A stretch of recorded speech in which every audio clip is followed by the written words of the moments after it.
Hello again.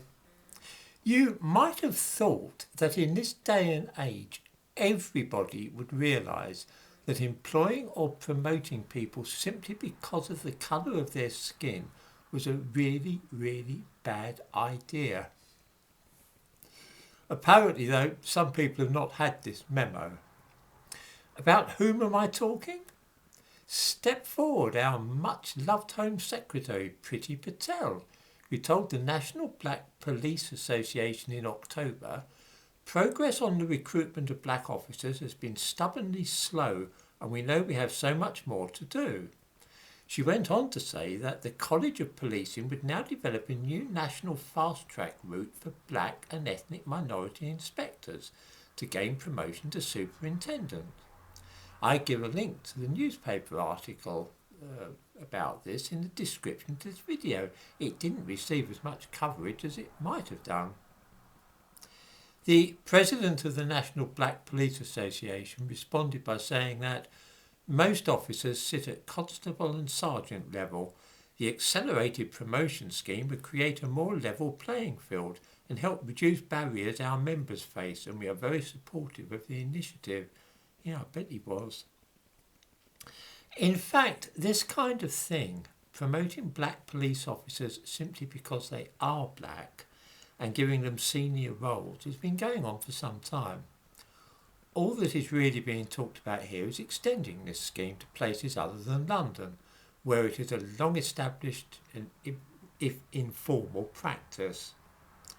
The difficulty is, of course, that since you are choosing from a very small number of ethnic minority candidates and ignoring the 95% or so who are white, your choice is going to be so limited that there's a risk that you'll end up with either a mediocre and ineffective chief inspector or superintendent, or one who is wholly unsuitable for the job.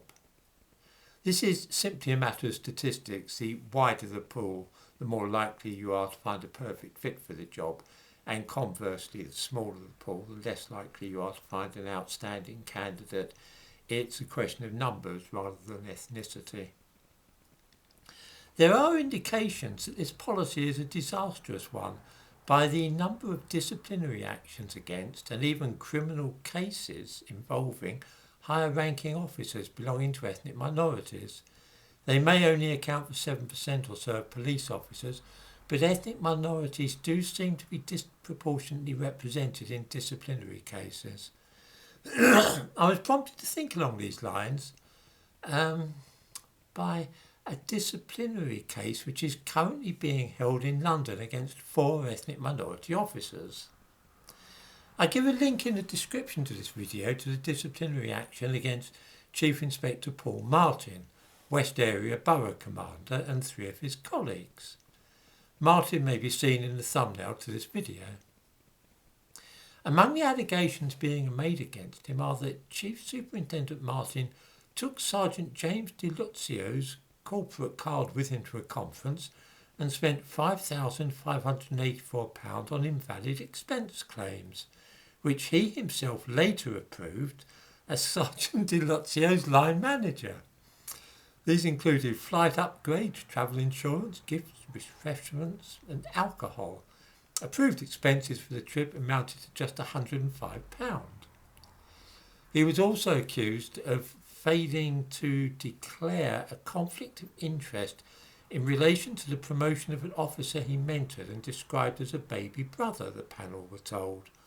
The panel heard text messages exchanged between the officer, Chief Inspector Davinder Kandola, and Chief Superintendent Martin were indicative of a friendship between the two.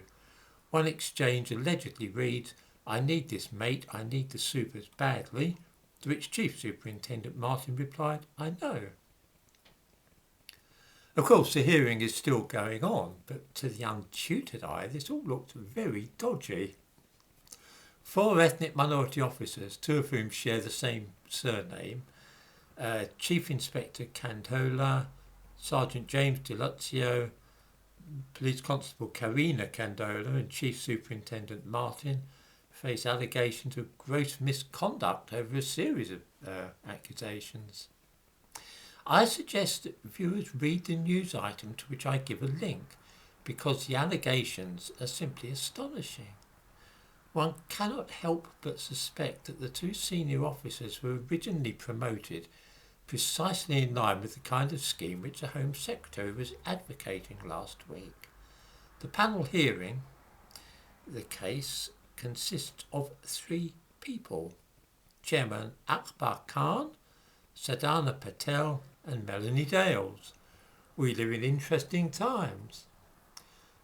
Just in case anybody thinks that I am advocating racial prejudice here, I think in an ideal world, both employment and promotion would be done in a completely colour-blind way and gender-blind as well, that people's names, ethnicity and gender should play no part at all in selecting whether they are employed or promoted. And I think that once you start deliberately promoting people simply because they are women or because they are black, you're moving down a rather uncertain road